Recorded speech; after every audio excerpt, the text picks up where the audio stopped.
You know what I've come to realise as I've gotten older? Is that pretty much every aspect of society is kind of stacked up against you. You know, it's all a game, really. It's all a process of chasing, you know, the next goal, the next goal, the next goal. You know, this sort of endless fight for survival, or, you know, money, power, status, influence, control, freedom, independence. You know, we live our lives like this. We live in this constant state of, you know, what's next? What do I do now? You know, how do I alleviate my eternal, you know, just this disillusionment, you know, this frustration, this sense of, you know, just this boredom all the time, you know, that we always feel that we have to, you know, fill in the cracks kind of thing. You know, we have to fill in, always looking for something to fill in this void within us, you know, this sense of emptiness that a lot of us go through throughout our entire lives. And, you know, when you really think about it, for most people, like, they grow up with, you know, let's face it, for the most part, really, you know, parents that maybe do try their best, but really deep down they're, you know, kind of probably inadequate, incompetent, not particularly very smart, or, you know, maybe not wise, not mature yet enough.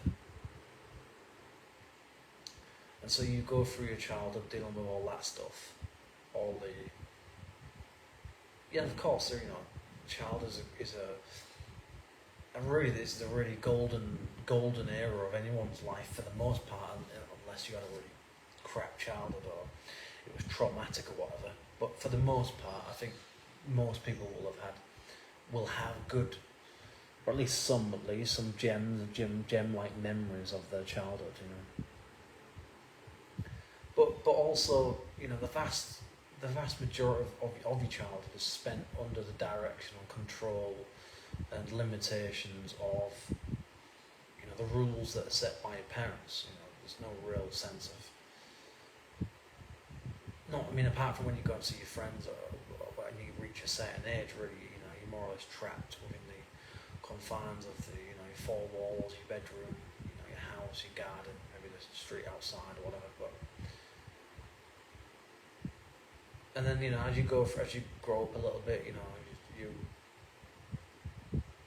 you just start kind of rebelling against things, you know, as you go through the education system.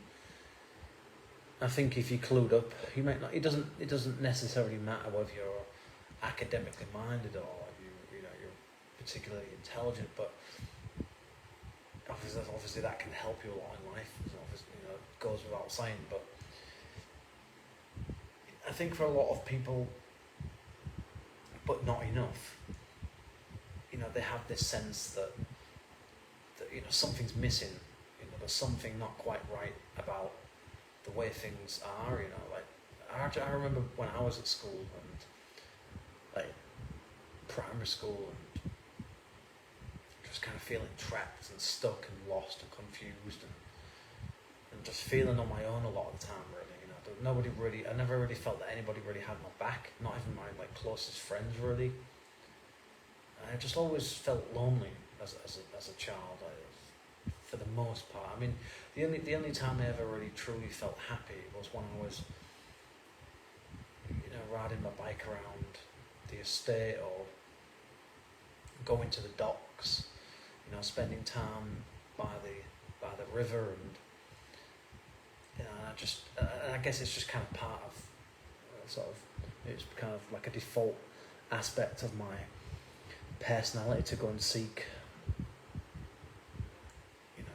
out, you know, a spot where I can just be alone with myself and not be interrupted or overly influenced by people. Because that's one thing I realised when I was at school, is that people are so easily influenced and so easy controlled by other people, and that really applies to adulthood in many ways as well.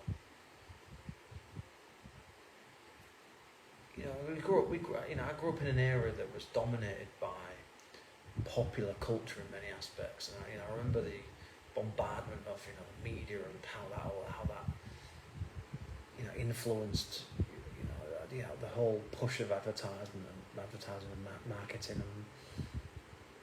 and the clever tactics that we use. And I didn't notice to the extent that I know now, but I kind of I knew that they were kind of they were trying to get you to buy their products and things like that. I knew that as a child, but I didn't know I didn't quite understand the complexity of it as I do now. But to me, it was like I grew up in a grey area, but also kind of it was bizarre, really. I think on the one hand it was a transition era, a transition period. It was a period of great change in many ways. It was but it was still it was starting kind of an era of it was kind of clinging on to the 60s, 70s, 80s in certain ways, and but yet looking to the future. It was a strange time. I think there was a better balance then between kind of conservative and liberal kind of values. I think there was seemed to be in some ways in a better place. People weren't quite as sensitive about things, but people still had manners, and people were still polite for the most part, and for the most part people kept themselves to themselves. They didn't kind of bear all kind of thing all the time in terms of their private lives, and unlike today. And there was many great aspects of growing up in the 90s to 2000s. But on the flip side, it was an era of there was a lot of people jumping on bandwagons, whether that was like pop music or like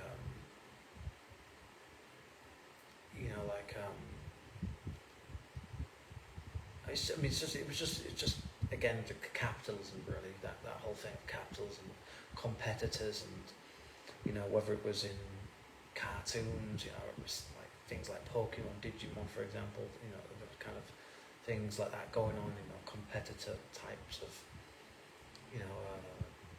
like comedy, certain like series and movies and things like that.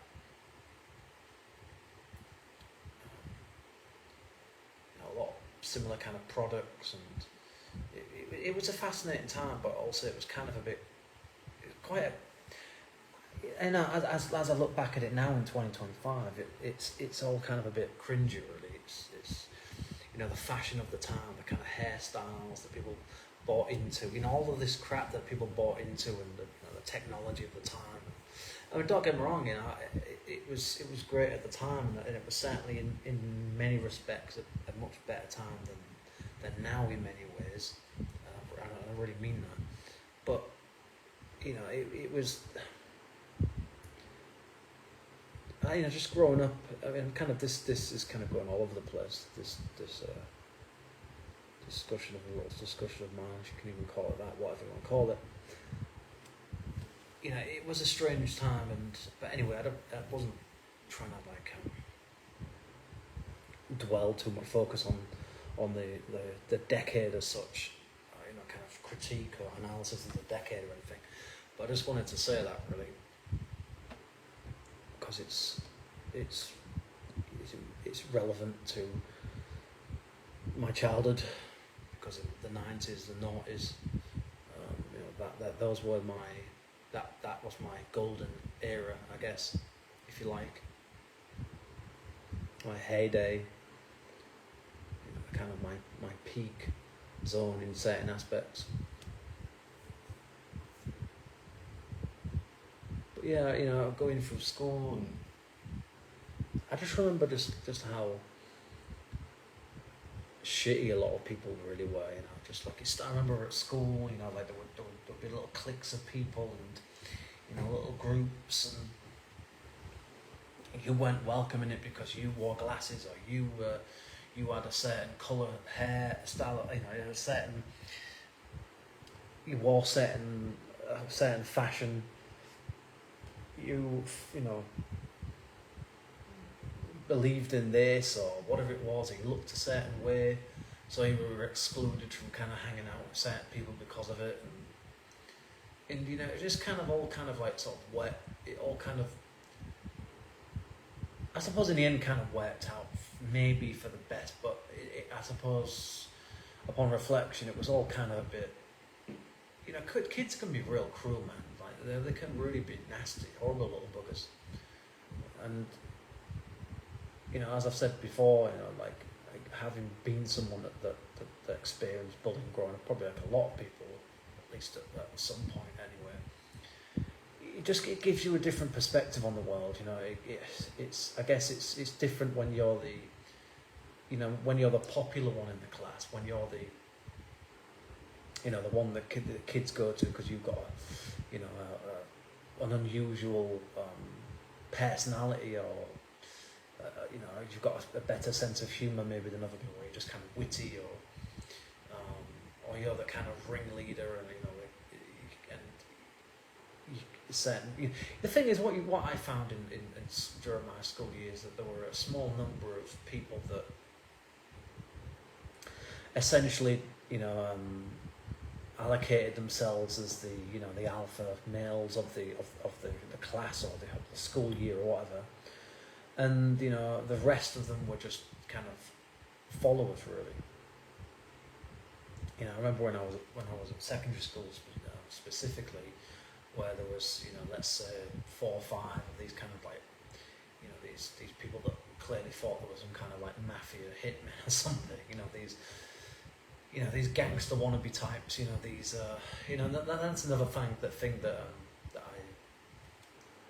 going back to the whole thing of the 90s, you know, this whole kind of Americanized you know, this focus on Americanized American culture, you know, this whole kind of, you know, this sort of glorification of crime, of violence, of, you know, the you know, this you know, objectifying women kind of thing that we saw a lot of in hip hop, and even in R&B and things like that. That I think that played a really seriously negative. It had really serious negative outcomes for Britain, especially England. I can't speak for Scotland or Ireland or Wales, because obviously I didn't live there as a child, as a teenager. But I know in England, certainly in where I grew up in England, in northeast. Well, it's technically kind of like a central kind of northeast part of the country.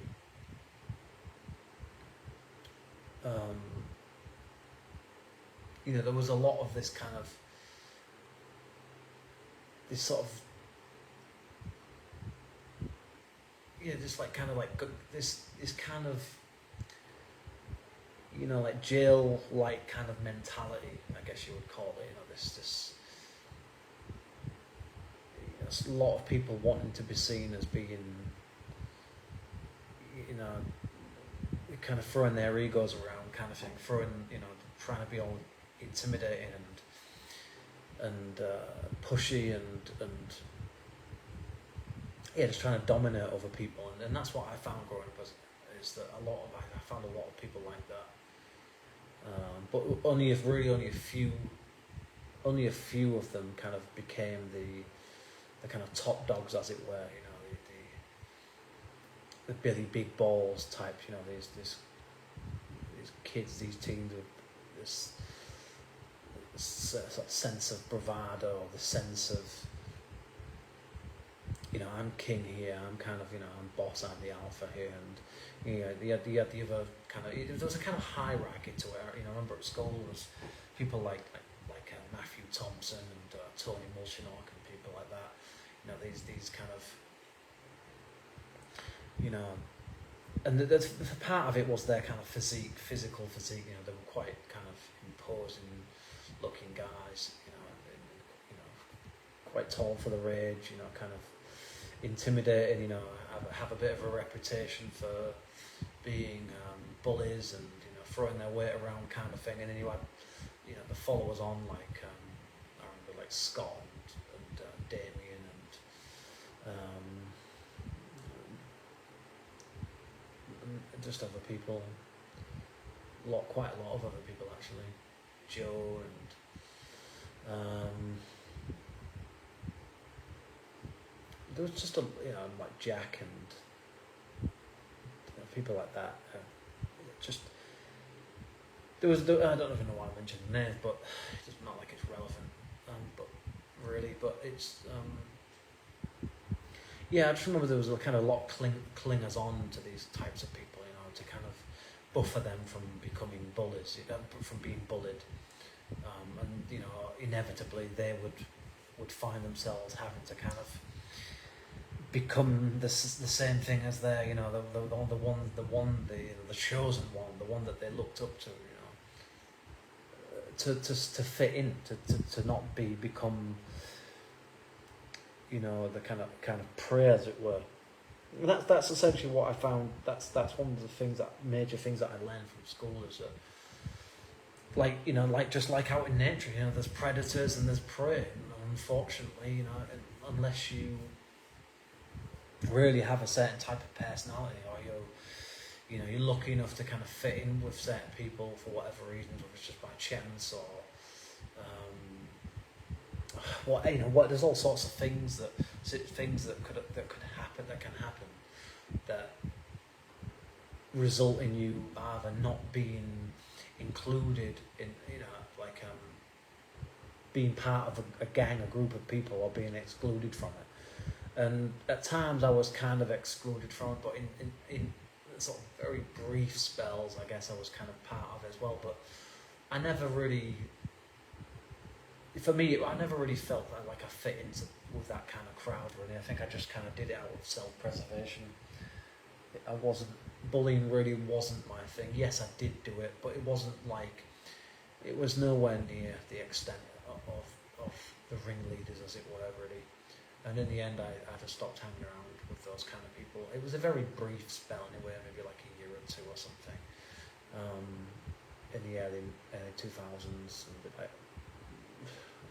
maybe 2002 to 2003 maybe, or something. I can't remember off the top of my head, but yeah, it was just like I'm not proud of it, obviously, and but yeah, just kind of growing up, I just realised that just even as a kid, even as a young child, I realised just how shitty human nature can be, just how backstabbing, how hypocritical, how deceiving, how controlling people can be, how convincing people can be, how people will use you to get to a certain place, or to get something, or to make themselves look better. Just kind of, I didn't realise it fully at the time, but obviously as I've grown up, you get a deeper perspective on things, and you realise that you weren't innocent either, and you played your part in it to some extent. Maybe sometimes you might have been your own worst enemy, and maybe you was overly sensitive or kind of too reactionary or whatever, made yourself an easy target at times, perhaps, but not that justifies bullying in any way, shape or form, because obviously it doesn't. And anyone that does bully should be properly dealt with by the authorities at school. But unfortunately, the reality of it often was that you were kind of left to your own devices, really. You were kind of left to your own, to kind of come up with a way of getting out of it. So I remember there was, you know, the kids that would kind of like, you know, threaten to assault you after school and things like this, and like teachers would hear it, but they didn't care, because that was after whatever was going to happen after school. And you know, you just kind of, I remember just as as a child, I think a lot of it was kind of, it was a lot of the time, not all, but a lot of it, certainly sort of periods of secondary school, it was this sense, kind of just like living in a constant state of, like a kind of like, you know, it was this kind of fight or flight kind of thing all the time. It was this state of, I wouldn't call it fear as much. It wasn't so, I wouldn't say it was like I was fearful, but just this kind of thing of, you know, what's awaiting me around the corner kind of thing. You know, what's coming next down the corridor. You know, is someone going to try and, you know, bring me into an altercation kind of thing. You know, start some drama over nothing. You know, just to be an epic cunt, basically. And you know, and that's what I'm saying about this rule of American, I don't know what you want to call it, subculture, whatever you want to call it, lower culture, whatever. You know, this sort of hood, like ghetto, and I've talked about it a million times before, but this thing of wanting to be seen as not be seen as the, you know, like the weaker. There's always this sense that you always had to be the top dog kind of thing. If you became the underdog, or if you were seen as the weakest one, then you kind of had it. The people had it out for you. You know, if people smelled any bit of weakness on you, then you were kind of done for. You were finished as far as mid to later on in my secondary school years. But really, it was there at primary school as well. There was a lot of bullies. There were a lot of just not particularly very pleasant kids. I'm sorry to say it, but they were you know, running riot essentially. They were, you know, just rebelling a lot of the time, getting away with all sorts of stuff. You know, trashing school equipment. You know, swearing at teachers, sometimes hitting teachers, and it was just kind of, it was like being in jail, I guess, in some ways. My secondary school years, it was a bit mental at times. But, yeah, of course, I have some good memories of being at school, but you just tend to remember these standout moments. You know, these certain things just stick in your head. And of course, it wasn't everybody.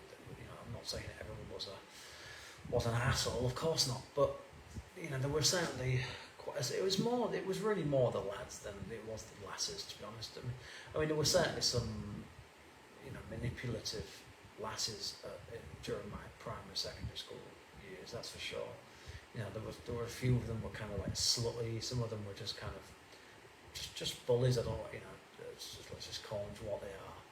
Some of them were, you know, Jekyll and Hyde types. You know, some of them were decent. Some of them were, you know, quite nice. Some of them were very friendly. You know, so but that, you know, obviously I met some nice fellas as well during that time. Some nice kids, teenagers when I was at secondary school. Unfortunately, there wasn't that many of them, and often became targets. My school years really, I think, if I'm being honest about it, upon reflection, it was like being in jail. Quite honestly, it's really, it was like a prison mentality, dog eat dog. You know, like you're on your own unless you you know, lucky enough to kind of form a little clique and you can protect yourself, kind of thing. It was like that. There was you know, there was groups of kids. You know, I belonged to a kind of sort of middle ground kind of place. I think, you know, like we could defend ourselves, but we didn't really really want to. It wasn't really, not unless we absolutely had to just defend ourselves. We really didn't, for the most part, really bother anybody because we didn't really want the trouble. But we were I was kind of caught up, I think, in secondary school because I was being the media type, being the kind of, I think they call it INFJ type, or whatever it's called, personality. They call Myers-Briggs personality types, or whatever it's called, scale or whatever it's called. Obviously introverted for the most part, hence why I record these, to share my thoughts, because I tend to live in my head a lot of the time. It's an interesting world in many ways. But I was caught in this space between kind of wanting to be seen as someone that was, I could defend myself and I wasn't going to take any shit from anyone. But on the other side, I was like, it was weird because I was like, I kind of almost kind of became a kind of protector in certain ways at school, in secondary school. I remember kind of, looking out for certain people, and I remember sort of going after certain kids because I felt that they were being horrible little twats. And I always remember, like, there was one time I went after this kid because he was after my girl, what I considered that time to be my girl, and I was just kind of a bit of a, what's the right word to use, a wild child maybe, a bit feral maybe in some ways.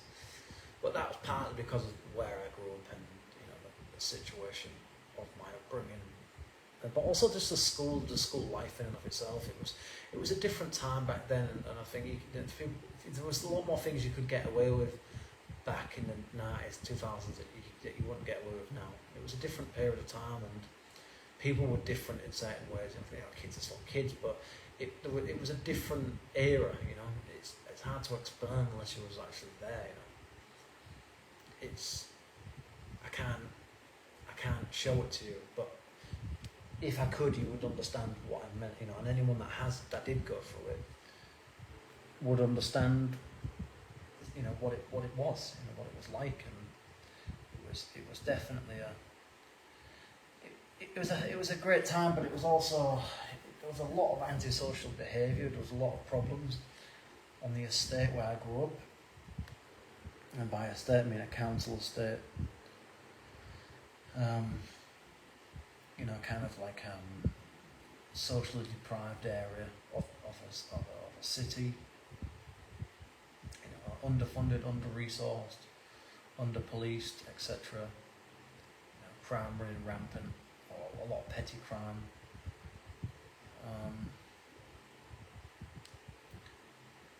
It wasn't ideal. It wasn't an ideal upbringing. But as I've said, previously in other videos, I just tried to make the best of it. That's all you could do. You didn't have any control over it. You didn't have a lot of money. My parents weren't working and things like that, so that wasn't exactly ideal either. And there were just all sorts of problems. I just remember kids coming into the house, and there was just all sorts of melodramatic types, and just all sorts of bullshit drama going on all the time, and kids, just having to fight, and it was just this constant state of prison-like mentality. You've got to prove yourself, kind of thing. It's like you've got to be macho. You've got to be masculine. You've got to fight your way out of this. If you want to have any social credit, school credit, you've got to be a fighter. You've got to be one of us. You're either with us or against us. That type of mentality. It was like, well, I'm in the middle, really. I'm no pushover. I'm not no weakling or anything. But I'm certainly not no alpha male either. So, I was caught in this state, especially not so much at primary school. I think really secondary school toughened me up in many ways, and maybe for the best. certainly towards my mid to late years there. But as at primary school, I think certainly for those, maybe somewhat like sort of when I was like 7 to 9 years old or something. Yeah, somewhere around like 6 to 9 years old. I was overly sensitive, and I was really to deal with a lot of bullying because of it. Just kids being just vile, nasty, humiliating.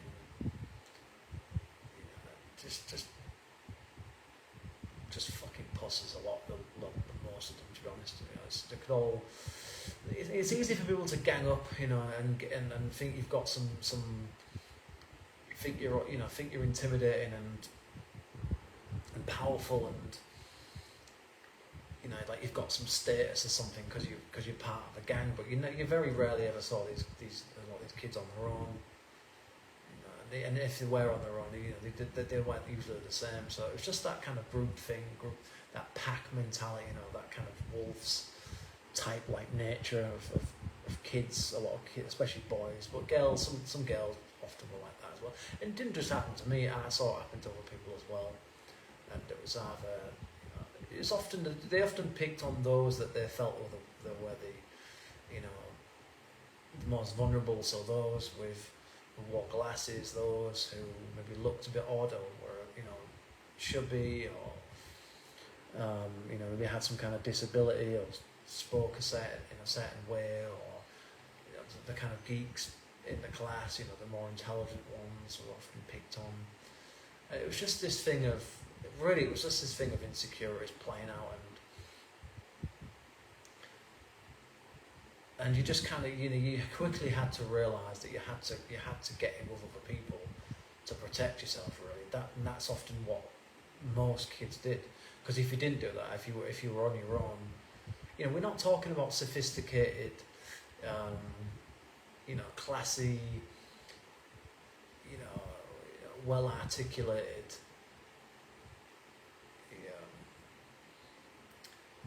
sensible kids here. We're talking about kids that a lot of them have grew up in rough circumstances, and I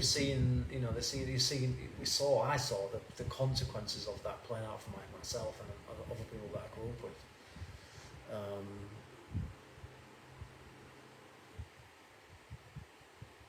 And the thing is, I just remembered like the teachers just didn't really seem to care. Like I often felt like it was, apart from like one or two teachers, everybody else was kind of like, just didn't really seem to care. There was just kind of like, oh well, maybe you deserve it kind of thing. You're on your own. It's up to you to deal with it. It's nothing to do with me. I don't want anything to do with it kind of thing. Apart from, like I said, a very, you can't remember on one hand really the amount of teachers that really ever kind of came to your aid and really wanted to help. And there was the head. I don't know if it was the head or the assistant head at the time, Miss Green. She was quite nice. Mr. Bennett.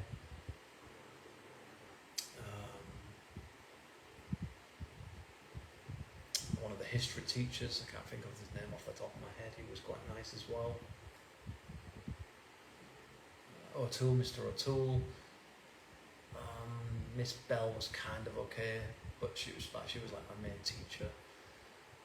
But I think really for the most part, it was just like, I just always felt it was always this thing of like, yeah, well maybe you deserved it, maybe you should stay out of trouble when you won't have these problems come to you. It's like, well, like most of the time I didn't even do anything. People would just start shit with you for no reason whatsoever, just start trouble with you. It's like, I didn't even say anything to them, I didn't even look at them. Just kids looking for drama, looking for trouble, looking to have just looking to have something to do because they were bored at school and they didn't want to be there, And that's why a lot of the kids that I used to hang around with at school, they all ended up often in trouble, or there was just always fighting or getting up to no good, either both in school and out of school. Sometimes I was involved in, sometimes I just got on with the wrong crowd for a period of my life. I really regret it now as an adult. yes, it was. I'm not going to lie, it was kind of fun at the time. You know, it was exhilarating. It was, you know, it was like adrenaline-seeking kind of thing, that dopamine hit type kind of, and that kind of peer pressure type, you know, thing that happens when you're in your teens. And so it was. I don't know. It was weird because, like, on the one hand, like I knew what I was doing was wrong, and you know, I didn't particularly feel. I knew it was wrong, but at the same time, I was just like, you know, maybe if I just do this, they'll, you know, I've kind of got some protection here. And it's just like, it's a really shitty thing to do, but it's a different world. You know, the world is a different place when you're a child, when you're a teenager. It looks different, feels different. You know, things, it's just things, it's an entirely different experience, really. I'd say it's like even more, it feels more, it's hard to explain, but it's like you just, I can't explain it fully. It just has this kind of glow to it when you're young. And when you kind of hit your mid to late 20s, you just start to realise that, you know, that it's just not there anymore. That glow's not there. You know, that veneer, you know, that colour, the colour seems to fade away, you know, and it's because you're seeing, partly because of obviously time and distance, and the fact that things have moved on, but it's also because you realise that, you know, you looked at the world in a very different way. You felt about it in a different way because you were younger, you were inexperienced in life. You know, you hadn't really dealt with the real world fully yet. Maybe in some ways you had, but in other ways you had absolutely no idea of, you know, what you're going to have to deal with in a few years from then. So I just remember, like, just, you know, I couldn't articulate, I couldn't explain, but I knew there was something off about people as a child. I knew it early on, and part of it probably was because I grew up in a dysfunctional household, and that really, I think, probably set off my perception about people, and distrust and pessimism and suspicion.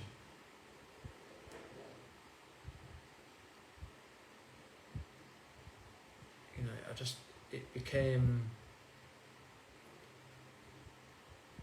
it was just this sense that I had to protect myself all the time. I always felt like I had to, at school, secondary school especially, I always had to, like, say certain things or put on a show for people so I wouldn't get picked on, or, you know, I wouldn't become a target for you know, someone's entertainment, someone's,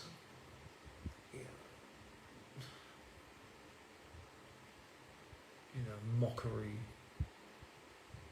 parade or something, whatever, you know, someone's distasteful sense of entertainment, whatever.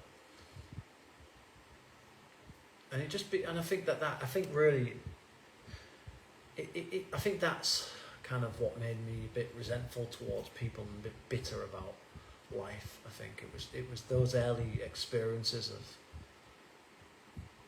like, knowing that I kind of, like, I felt like I had to tolerate certain things in order to prevent my life from getting any worse. You know, it was like, it was really a wake-up call, I suppose, in many ways. It was,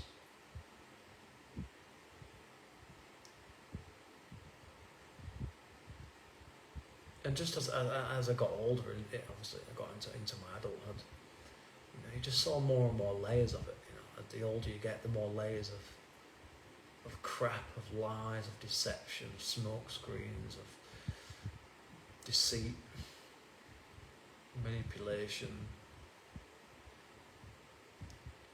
You just see more and more of it the older you get, and I think as the older you get, your tolerance starts to deplete.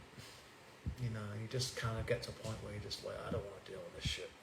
I don't want to deal with these people anymore. I don't want to put myself out there. I don't really want to get out of my comfort zone anymore. You know, I don't really want to do anything I don't want to do. You know, It's like at one time, you know, I would have done certain things, but now that I'm in my 30s, so I keep banging on about that one. Like it's not the number, but I think it's just that the amount of, you know, the progressive amount of maturing and wisdom, I guess you would call it, has made me realise that, you know, yes, of course there are you know, there are a lot of great things about living in the modern world, and when I say modern, I mean, you know, the past 30, 40 years, but in many ways, but, you know, but human nature is human nature. People are what they are, and people form alliances all the time for all sorts of things, and that's not just as adults, that's as kids, you know, and that's people will go into self-preservation mode, and will be and say and do things that help them to maintain that. And, you know, I can sometimes sympathise with that. I can almost, you know, empathise with, if that's the word, or I have empathy for some people sometimes in certain circumstances, because life can get complicated, and I get it. But, you know, there are other times in life where people choose to be shitty, you know. People choose to be assholes, you know. There's no way to put it. You know, people choose to disrespect people just because they've got overblown egos, or just some people are just shitty people. I don't know what else to say, really. That's just the reality of it. Some people are just narcissists. Some people are just nasty, horrible cunts in this world, and all forms of life, in all social classes, in all circumstances, in all jobs, industries, careers. Every school on the planet has them. You know, every nursery has them. You know, you're always going to have people that do, or just are, vile individuals that should never have been allowed to be born, really. And as you get older, partly because of that, you end up in a headspace, where you just start to kind of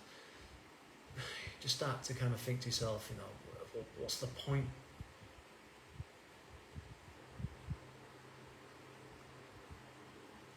What is the point of it all? Like what are we doing? Like what are we doing? I don't know, I just see the world very, very differently these days. I see things in a entirely different way than I did 10 years ago, that's for sure. You know, the world isn't this, it's not this happy, glorious, positive place that a lot of people like to make it out to be. You know, it's cruel, it's dark, it's unpredictable, it can be very depressing. And I'm not saying that every aspect, all parts of life are like that. Obviously not. You know, it's not true. But you know, there are some great parts about being alive. You know, parts about living in a, you know, more developed, you know, democratic or supposedly democratic country. And you know, but obviously, you know, I just think that when you start to look behind the curtain, you know, the veneer of magic disappears. You know, the self-illusions, you know, the self-deception quickly dissipates. You know.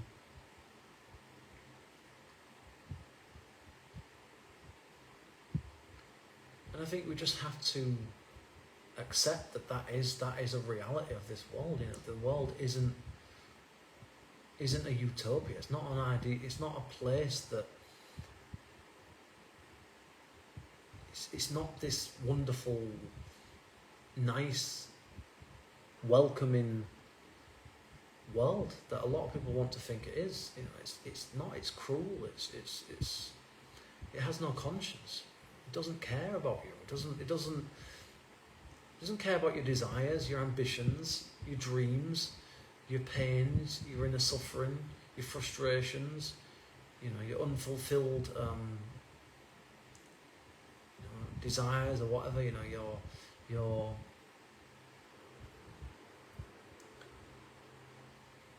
your ifs and buts about the past and things like that, and you what you want from yourself, and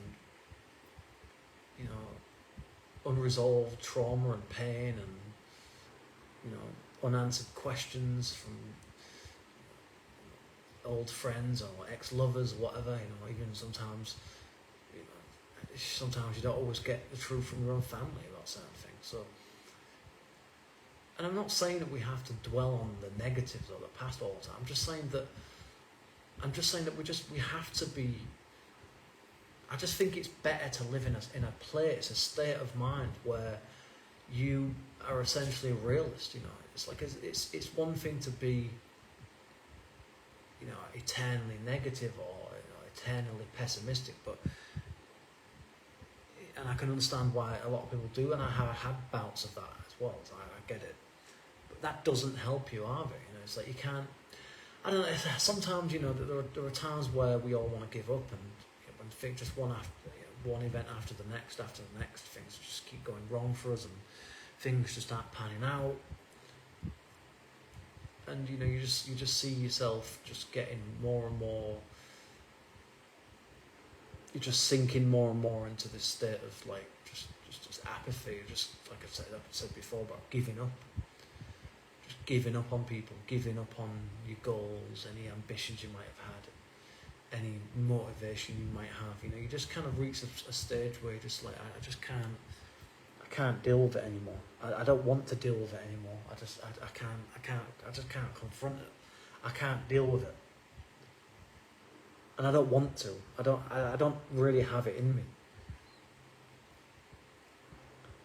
But it's like, but you have to do something, in this world to survive, and that's the problem. It's like, I get it. I get why it's so easy to just give up and to want to close the door behind you and just kind of say goodbye to the world, kind of thing. Because I've been there, and I have it myself. I have those times where you just don't see any hope. There's no hope on the horizon. Nothing's worked out for you. You're embarrassed about yourself. You just feel pathetic. You feel that your life's not worth living. That you're too stupid. You're too dumb. You're too unmotivated. You're too self-conscious. You're too fucked up for whatever reasons to want to go on. Whether that's just as a individual, or whether that's as a parent, as a sibling, as a partner in business, romantic relationships, or just in general, really. But what you're to do, what can you do? It's, you're stuck in this world. You can't just do nothing, can you? There's no savior on a cloud going to come down and protect you or look after you. There's no one's really got your back. No one really gives a fuck about you, really, apart from, say, a very small handful of people. But even then, it's kind of selective and it's not even often genuine, unless it comes with some kind of strings attached, or it's a transactional deal or something. So you have to be real. You have to be honest about the things that you see around you, and that's how I live my life. And people misconstrue it. People misinterpret it as being, you're too negative. You always focus on the negatives in life. It's like, no, I can see both. It's just that I just don't express. I don't express this, over the top, naive sense of optimism and hope about the world. It's like, I'm just honest, I'm real about it. I can have a laugh, I can be happy, I have good moods, I have good times, like most people. But I also have downtime, I live in this state where I look at the world for what it is, I see things for what they are, and I'm not going to apologise for that. And I know that's too difficult for some people to tolerate, It's too difficult for some people to accept. But I don't expect everyone to understand me. I don't expect everyone to like me. I don't want that. I don't need people to like me for me to feel better about my life. You know, obviously it's a bonus if it happens, but it's like I don't live in this state of like, oh, I've got to, you know, I sort of put on a clown costume every time I'm around people or something. And the thing is, I used to do that. That's the thing. That's why I'm not like that anymore. Because I just don't care anymore. I don't care what people think. I don't care what you say about me anymore. Yeah, I'm past that now. It doesn't matter what you say. It doesn't matter what you think about me. You're gonna die just like me. You know, you're gonna go through your own suffering in life like I am. So you know, to me, it doesn't matter. We all get our karma in the end. We all get, you know, we all reach the same end destination. So what does it matter if you say some, you know, malicious things about me, or you say some nasty, you know, insensitive, you know, spew some vile crap about me behind my back. It's like, and oftentimes I know anyway. You know, I know what people are like. I may not know what they've done or said, but I know the kind of types of people that, you know, after a certain period of time. So it's just, you know, for the most part, human nature is to me it's just a,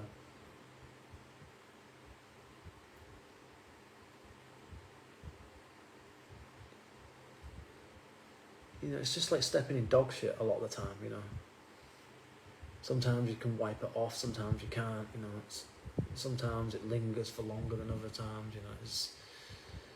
People are just, for the most part, you know, they're out for themselves. They're on a selfish journey. They're on a path of so-called enlightenment, you know. But really, what they really mean is they're on a path to avoid facing themselves and facing the potentially the nothingness, the blackness, the empty void that is space, you know. And by space I mean the internal space, but also the nature of the universe. You know, there's no happy ending to all of this, you know. There's no light at the end of the tunnel, really. You know, the only thing you can do is to make the best of your life as much as you possibly can, within whatever time, how many years, decades you've got remaining, and that's pretty much it, really. You know, there's just nothing. There's not really.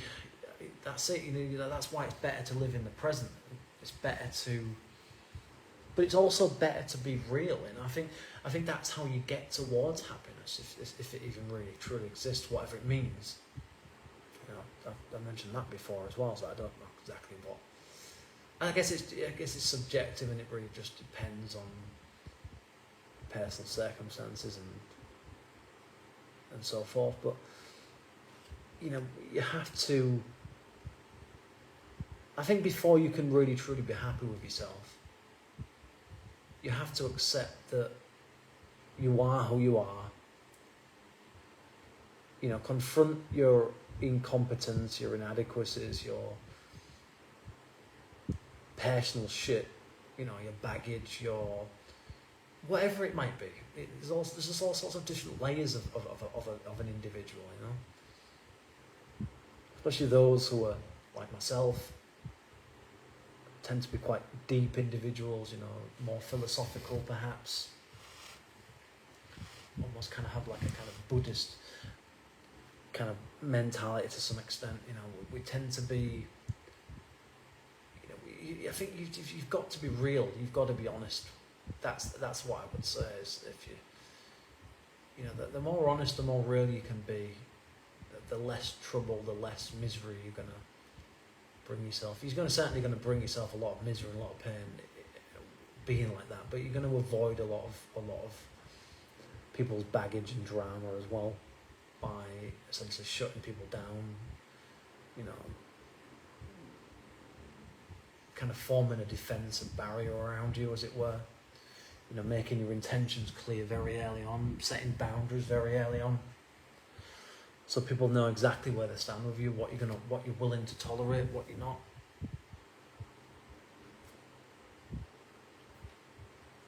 because otherwise you end up back in that playground, you know, being pushed around and punched and kicked and mocked and humiliated and bullied, having your money stolen from you, you know, your packed lunch or whatever. Because that's what people are like. You know, a lot of people don't grow up. They really don't. They stay in that mentality, you know, they stay in that, you know, that tear-away child kind of mentality, you know, that self-entitled, you know, this state of, it's like, the world's mine and everybody should cater to my needs kind of thing. It's like, I don't expect, you know, I'm at a state where now it's like, I accept the world for what it is, and that is that it's complex, it's messy, people are messy, their personal lives are often shitty, messy, but they don't want to talk about them because they don't want to be judged, they don't want to be misinterpreted, and they don't want certain things to be used against them. And that's kind of really why I don't really tend to, apart from these videos, I don't really talk to many people about my struggles or anything. You know, it's like I really, and I kind of prefer not to these days as well. And I just find that it's, you know, the best thing that what we can do is to try and share some wisdom and to try and be some kind of a beacon for people in terms of, I don't want to say advice. I don't think advice is the right. I don't think it's often not wise to give advice because people haven't walked in your shoes, you haven't walked in theirs. So yeah, but you can only say what you know. You know, you can only say what you've gone through in your own personal situations, your own experiences in life.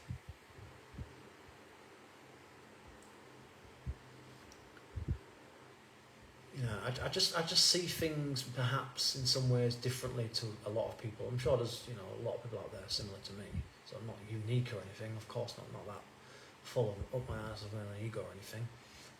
But I think people like us are not the norm really. Then we're not, you know, we are neurodivergent types, and because of that we have a different lens on the world almost. You know, we see things I think we see things in a clearer way a lot of the time, in some ways, but in other ways maybe we kind of, sometimes we can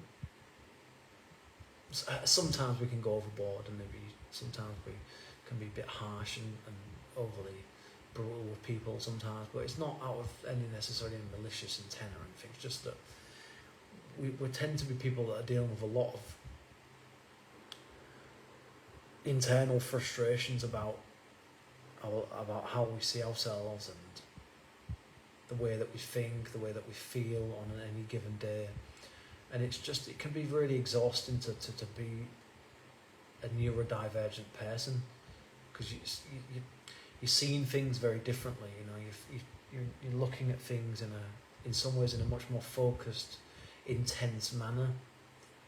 And you know what you tend to find is that neurotypical people, you know, they tend to do more. They tend to often be the more successful people in the world, because they kind of have a sort of immune to it, or they just don't see it, or you know, I think I think really this world it's a battle between neurotypical and neurodivergent types of people really. That's why humanity will never get on. It's just we're too, and then not to mention all of the trimmings of culture and, you know, societal differences and religious, philosophical differences and political divides and things like that. We are the way we are, and that's really a thing. Ultimately, that's all there really is to it. You know, all you can do is try your best in this world. You know, try not to be. You know, just leave the world, as people say, in a better state than it was. You know, try and make the world a better place in whatever ways you can, and you might not be able to do anything, maybe, but you can at least try. You know, in your own small, seemingly insignificant way. You know. that's all you can really do. You just try and help those closest to you as much as you possibly can, if you can, if they want it, you know. And my only advice really is to just try and be genuine. Just be yourself, you know. That's another thing I think that can help you to become more content with the world and yourself. Is this, you know, just take off the masks, strip away all the bullshit of, you know, as much as you possibly can, and just get by.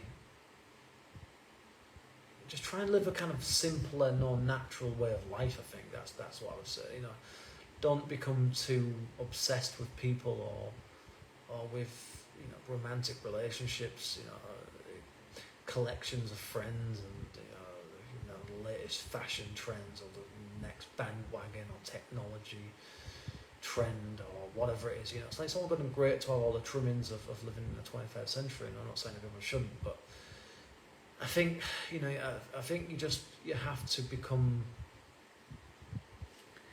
you've got to be yourself, you've got to be unique as much as you can be, you've got to be an individual, you've got to separate yourselves, be content with being who you are, be content with being by yourself. That's like really massively important in this world if you're ever going to have any kind of, you know, admittedly fleeting, but still, you know, this sense of happiness, if you want to call it happiness, whatever, joy, contentment.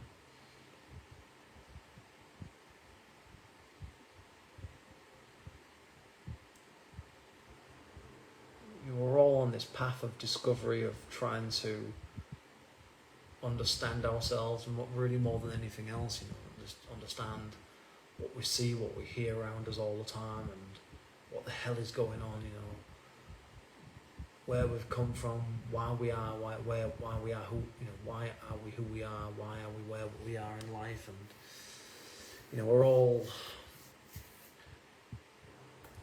all searching inwards. If you tend to, usually if you're you know, a bit, at least a little bit introverted, you know, more insular minded, then you tend to live a life of, in many ways, a kind of like, you know, we live in a kind of state of isolation. We live in a state of mental isolation. We live in a state of loneliness, I think, a lot of the time, because we don't feel, we're the outcast, you know, we're the eccentric types, you know, we're not the norm, you know, we have a different opinion on things than a lot, you know, we don't tend to align usually with the, you know, the status quo. We don't tend to follow, in many ways, the path that a lot of people take. We do our own thing, you know, we go out in our own way, we go on our own paths, and that can lead. Just a lot of people just don't understand it. People don't get you. They don't know who you are. They never will. People have a version of you built in their heads when they meet you, and as you develop your friendships with people. People think that they get to know you, but you know, there's different versions of yourself. Even within yourself, you know, there's different relationships that you have with yourself. And so people will never completely understand you, and you'll never completely understand other people, because we're made up of so many different components, so many different memories and experiences, and, you know, emotional highs and lows throughout the years. So, you know, we're really quite messed up as a species. You know, love, hate, you know, euphoric moments, you know, deeply hurtful periods, you know, grief, suffering, self-doubt, you know, depression, you know, self-image, you know, just our internal battles with ourselves because of you name it, really. We're always at battle. I think most people are always at battle with themselves throughout the years. It never really goes away. You're always kind of like, I don't know about other people, but I'm certainly my own worst enemy. But anyway, before I go, I just want to say that just life changes for you as you get older. It's just not the same anymore. You start to kind of lose interest in it, and you just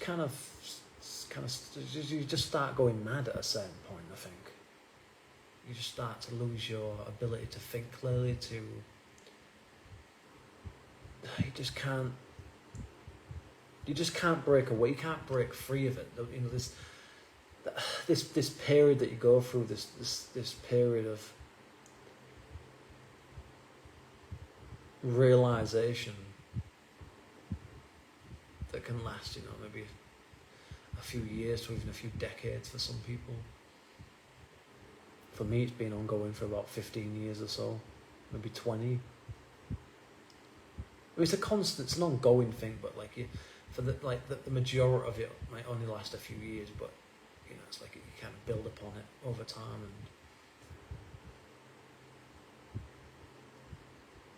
and just once you start to see things as they really truly are, or at least your perception of them anyway. Not to say that they're always right about everything, because you might not be, but if you, let's just assume that you are, then it's hard to put the lid back on it, as I spoke about in a previous video. It's hard to pretend that everything's okay and everything's great when it's not. You know that things aren't right. You know that the system's messed up. That you being a part of it is messed up, and you see through all of it. So you see through all of these various guys. The disguises and forms of manipulation and cunning, convincing types, all sorts of campaigns and ideas and movements, and just the whole system, really. When you realise just how just epically, just completely, utterly dysfunctional, toxic it truly is. You can't. It's like trying to go to sleep, like when you've had 50 cups of, caffeine or something. It's like, you just can't unsee it, you can't unlearn it, you can't unhear it, you see it is what it is. And it becomes harder and harder as you get older to pretend that you're not where you are mentally, that you don't see what you see and know what you know. And that's when it becomes harder and more. It becomes a lot more challenging then at that point to think about anything else, really. It's like you just kind of get stuck in this constant state of disillusionment with everything. People, work, politics, society, culture, the economy, the specific type of model of society that we have, people's psychology, human behaviour, you start to kind of delve into these deeper, darker, taboo states of mind, where you just think, and you just start realising that, holy shit, man, this is dark, really seriously dark shit. This world is truly. I don't know. You just kind of, you don't see the world the same anymore. It's like losing someone who deeply close to you, someone that you've known for decades. Someone that you would have given your bloody left arm. You know, you would have given you would have given up your life for them, kind of thing, because they meant that much to you. It's like when you lose somebody like that, you know, your world's shattered. You're just completely, you're gone, really. The world, the mentality that you used to have, it's finished. It's expired. It's gone. You know, that's how I see the world now. Partly because of that very thing, you know, of losing people very close to me that I cared very deeply about, and just not just family, you know, just people I used to know, you know, from school, you know, like just how things panned out, and people turned their backs on you, people gave up on you, people gossiped about you, people talked shit about you behind your backs, people were hypocrites, liars, they manipulated you, you know, they lied to you time and time again. You know, they chose their alliances, they made their beds at the end of the day, and you weren't a part of it, so or you weren't accepted to come into it anymore, you know, as in, you know, past romantic love interest or whatever. So for all sorts of bullshit reasons, and just people are just so slimy, man. Like, they really are. Like, it's just so sleazy, slimy. I didn't realise just the truly the depths of manipulation and scheming, cunning, lying fuckers there are out there. You know, it's just every walk of life. You just can't get away from these fucking people. And just the amount of leeches there are as well. You know, it's like just the amount of people they will do anything to get anything out of you that they see, that they feel that they've got a right to, you know. The government, you know, the bloody Home Office, whatever, you know, the tax collectors, you know, the local authorities, you know, all of these different bloody departments of the government that want something out of you, you know, whether it's your bloody money, your privacy, your resources, whatever it is, your freedoms, and on top, and then just people, you know, just people in your own personal lives. You know, family can be, sometimes your own family can be scumbags. You know, like sadly, or people that call themselves friends can be two-faced and disloyal and backstabbing, and you just start going around in this constant sort of just this mindset that I just can't unsee this stuff. I can't ignore it, and it messes with you. It fucks you up, this stuff, you know, like it doesn't, it's not easy to just, you can't just get over it, you can't just move on, you can't just, you know, live in la la land, you know, live in a fantasy state or something, like some people want you to. You know, it's like, you know, especially when you like go to therapy and stuff, you got to think more, you've got to think in a certain way, or you've got to, you know, maybe you should try this type of therapy, you know, a bit more, or maybe you should think about taking medication, or maybe you should change your diet or exercise more. It's just like, well, do you think I've not thought about that stuff before? Or do you think I'm here? So people just give you all sorts of bullshit, you know, what they think is like sort of superior knowledge or wisdom or whatever, and then oftentimes it just turns out to be a lot of crap that just doesn't work for you. It might work for some people, but it doesn't mean that, you know, there aren't any one-size-fits-all solutions to the problems of this world, you know. It's complicated. And because the world and people are complicated, it makes you complicated. It makes you a complicated individual. And the older you get, the more, you know, you just kind of find yourself living in this kind of state of disillusionment. I don't really know what other word I could say about it. This sense of, just like the world is kind of like an illusion. Yeah, just it's an illusion. Everything's a lie. Everything's an illusion. Everything's against you kind of thing, you know. I don't mean that in some victim way. I just mean like this. It's all set up to be specifically, you know. It's all double standards, and it's all divide and conquer tactics. It's all ultimately about control and power and status and money, influence, everything.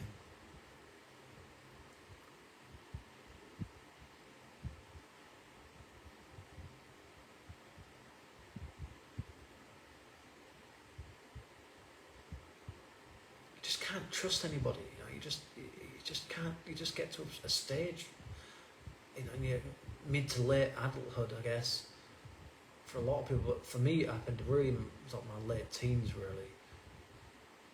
And by the time I was in my mid 20s, I just kind of, it just cemented in my mind. It was just like a wake the fuck up moment, smell the coffee. You know, this is real life. This is the real world, and you just can't just you know, live in this state of denial, and because of that, that's when you start losing friends. You know, when people start seeing that they think you got, you know, you're kind of unhinged, or you're kind of going a bit mental, or you're too negative, or you know, you're too deep for them or something. You know, you're too hyper focused on things. It's like, I'm just seeing what I see. I'm just observing the world around me. That's all it is. It's not even really about you a lot of the time. It's just me expressing myself about how I see things in general, overall. You know, not being specific about one particular person. I'm just saying that I'm just seeing what I'm seeing, and you know, like, it's almost like a kind of cry for help in a way. It's like, do other people see it? Maybe right. Maybe I'm mental. Do other people not see this shit? Or, I mean, is it just me? Am I fucking starting to lose my marbles here or something? Do I need to be locked up in a padded cell or something? I mean, what's going on? Or are things really screwed up to the extent that we are essentially modern day slaves? And I mean all of us. We've all bought into this made up bullshit framework structure of society and culture, you know, that you're this, you're not that, you're not that, you're this, you know, you belong to this, you don't belong to that, you're not good enough because of this, you're never going to be this because of that, you know. It's like, it's just always told these things all the time. Oh, you need to be more realistic, you need to be more reasonable, you need to be more open-minded, you need to be more careful, you need to be more confident, you need to be less negative, blah blah blah.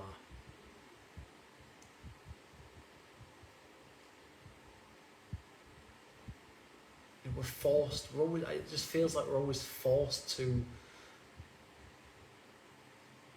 know, it's just always this thing of like, you must fit into this mold, otherwise you'll be cast out, kind of thing. It's like no one will ever want to have anything to do with you, because you know, you're too unhinged.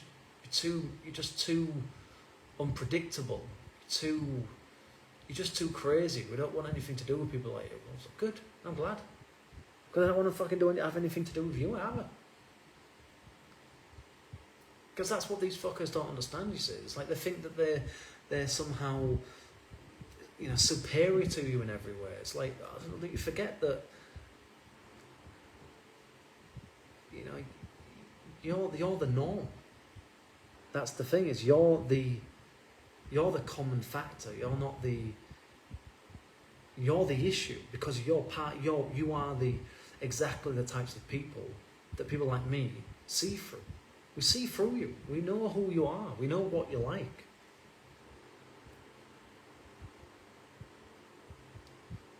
That's, you know, this is, you know, you fit perfectly into society because you're willing to,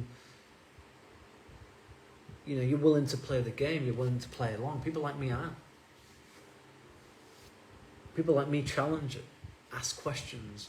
We don't conform. We analyse things. We look at things deeply. We criticise things where we feel they need to be. And if you like that in a society where it's not set up for people like that, then of course you're the outsider. Of course you're the odd one out. You know. But I don't mind it anymore.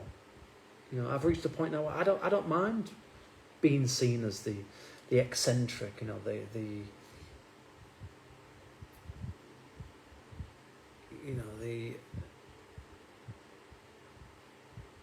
neurotic, manic, crazy man or whatever. You know, it's like I don't really give a shit. You know, I'm in my 30s now. It's like I don't care what people think, what you've got to say about me, what you think about me, what you say behind me. I couldn't give a fuck. Honestly, I genuinely just don't care anymore.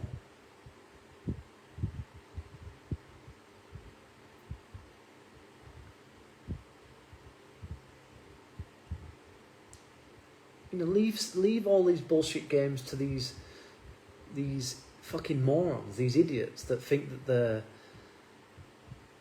they think that they've got success in life, think that they've reached some heightened stage of, you know, like spiritual enlightenment or something, you know, by having business, by having money, by, you know, sleeping with 100 women, or, you know, by having 5 cars, or having a mansion, or, you know, having a six-figure salary. It's like, well, I don't fucking give a shit. I don't fucking care.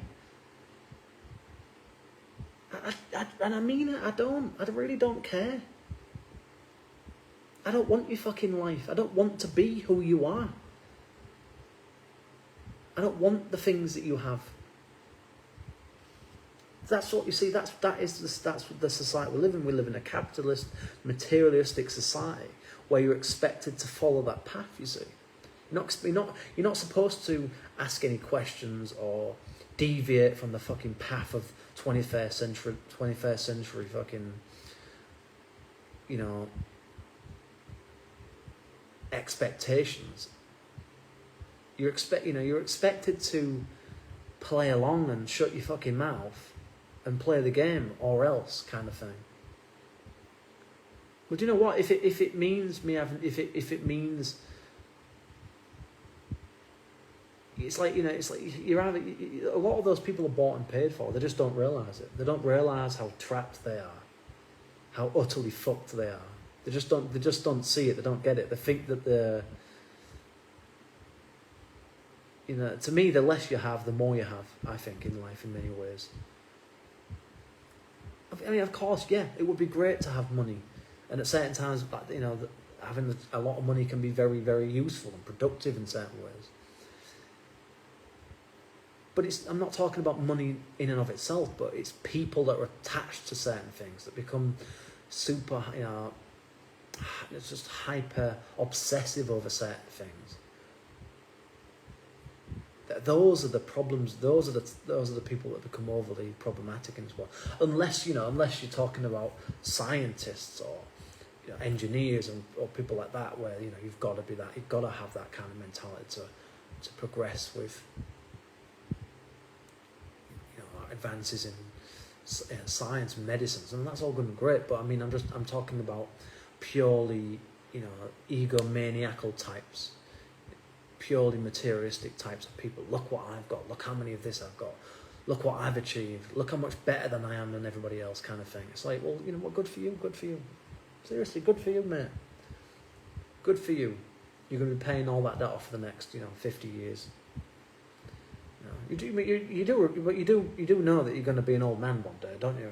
Or an old woman. You do realise that, you know, you are going to die at some point. So it's like you can't take all that stuff with you. You do realise that, right?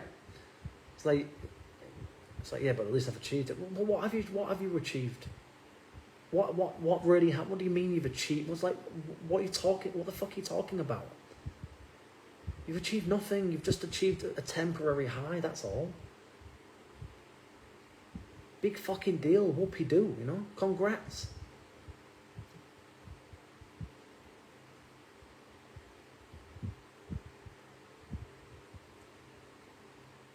To me, life is not about having a ton of money, or about, you know, having unscrupulous businesses or shady goings on with, you know, employees, or you know, chasing after, you know, money opportunities left, right, and centre, or, you know, chasing after the next hot chick, you know, you see. Or to me, it's like, yeah, those are kind of to some extent a part of life, but to me it's not what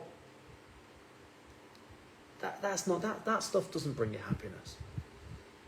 I'm telling you, it might give you some inflated, sense of importance and boost your ego temporarily, but things come to pass, things change, times move on, things don't last forever, and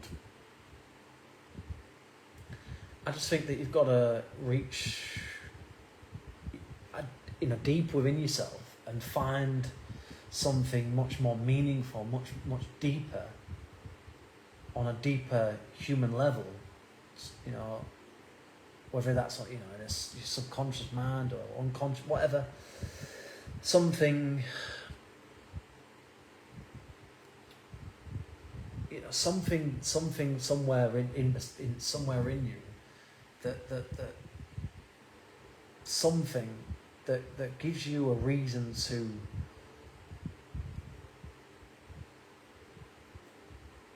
want to survive, want to keep on going in this world. And too many people look for external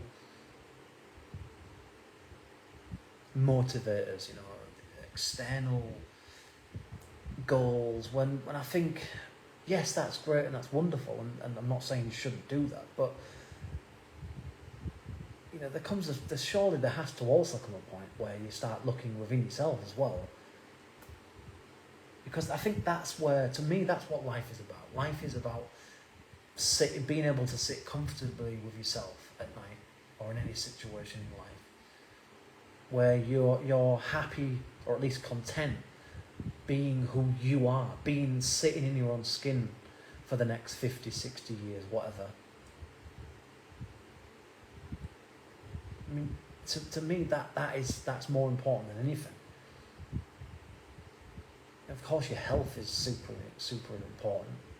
It's nice. Yes, of course, money is important to have for obvious reasons. But I think you can have all the money in the world, you can have all the women in the world, you can have all the opportunities in the world. But I mean, if you're not right with yourself, if you don't like who you are as a person for whatever reasons, all you're gonna do is just keep seeking external validation, external temporary dopamine hits. So to me, life is about that inner journey. It should be the inner journey first that matters. Find that you that you end up comfortable with, that you're happy with, that that it's you, that you're not putting on a suit. You're not changing costumes all the time depending on who you're with, kind of thing, and you're not just fitting into society because that's what you think that you should do. You're being who you are, and you're proud of yourself for that, because you've gone on that decades long journey to a point of realization where you can look at yourself in the mirror and say, I like that person. Yes, he has flaws, he's not perfect, he's got regrets, he's got some guilt, but do you know what? I'm still happy with myself overall. I like the person that I see. Because that's all you're left with at the end of the day. That's all you will have as you go through the years, as friends start to drop off, as relationships die, as your parents die, as society changes and you get older and older and older, and you no longer feel like you fit into the world, and it's an entirely different world than the one that you liked, the one that you grew up in. You have to find something to cling on to in yourself, somewhere, somehow,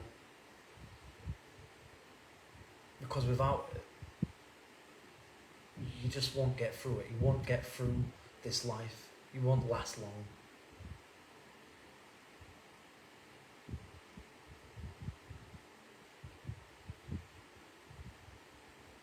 It's not about some, disingenuous or, some superficial kind of, gold mine or gem or something within yourself. It's just it's a journey of self-exploration. It's a journey of confronting who you are as a person, confronting your thoughts, your attitudes, your beliefs, your emotions, and examining and analysing them over and over again. And assessing that in relation to the things that you surround you, and coming to a point where you decide which one you believe is the more genuine, is the most realistic.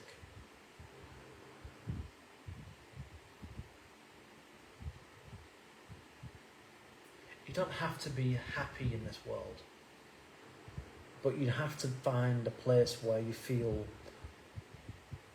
at peace, at least.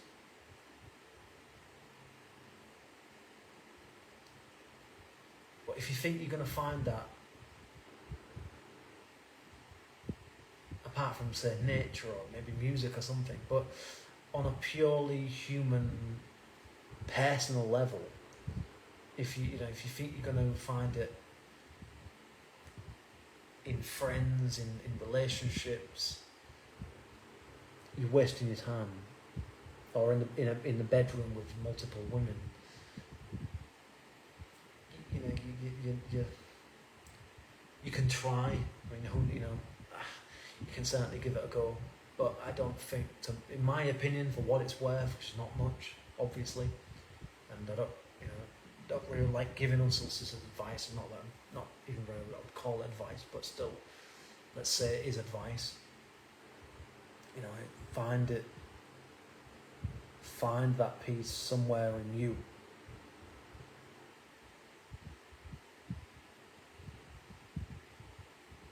Because otherwise, you'll be on a path of self-destruction, of misery, and you will become increasingly more lonely the years and decades go on.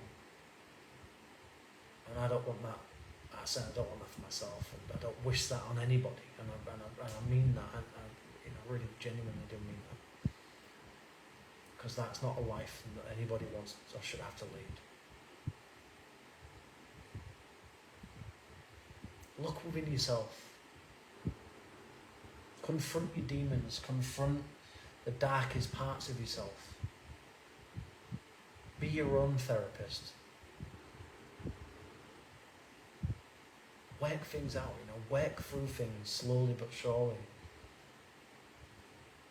And eventually you'll come to a place where, I hope, where you'll start to feel better about yourself. And although you can't change the world around you and the various things I've talked about in this video about the nature of our species, the nature of societies and things like that, at least you can go to your deathbed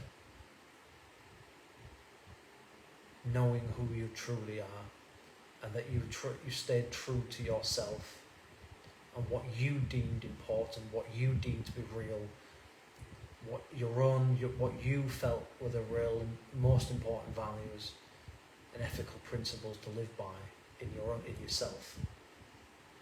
That's what this life is about, and that's what we should all be trying to work towards. Don't get caught up on the latest bandwagons and fashions and trends and this eternal chase towards more and more money, wasting your life away day in, day out on a job you can't stand, or on people you can't stand, in relationships that are miserable, around friends that don't have you back, that don't even like you deep down, or in having children because that's what you're expected to do. Do what you want to do. Do what you feel is right for you.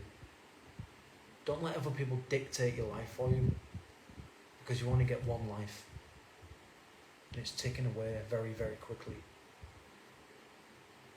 Don't waste it on people. Don't waste it on yourself either.